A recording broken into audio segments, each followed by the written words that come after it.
So the brain also has to send messages to muscles. This is the second way in which the nervous system communicates with the muscles. The communication between the central nervous system and other parts of the body is facilitated by the peripheral nervous system, consisting of cranial nerves arising from the brain and spinal nerves arising from the spinal cord.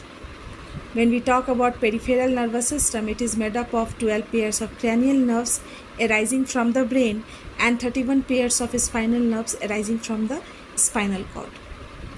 Our peripheral nervous system is divided into two parts. So we can say that our brain sends messages to muscles via two pathways. One is the somatic nervous system, that is responsible for the activities that are under voluntary control. Here the brain commands and the movement of muscles takes place.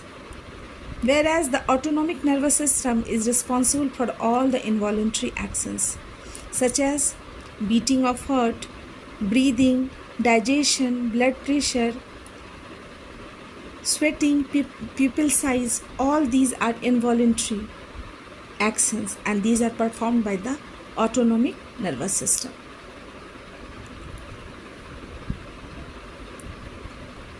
The brain thus allows us to think and take actions based on that thinking.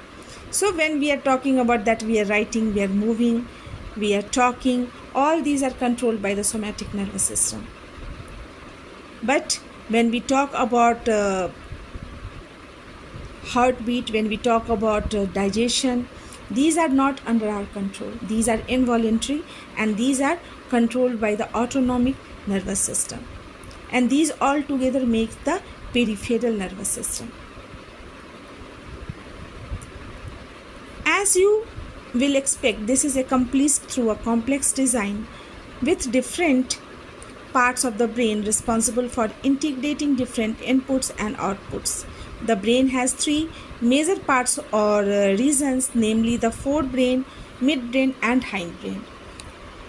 Now we can say that our brain is divided into three parts: forebrain, midbrain and hindbrain.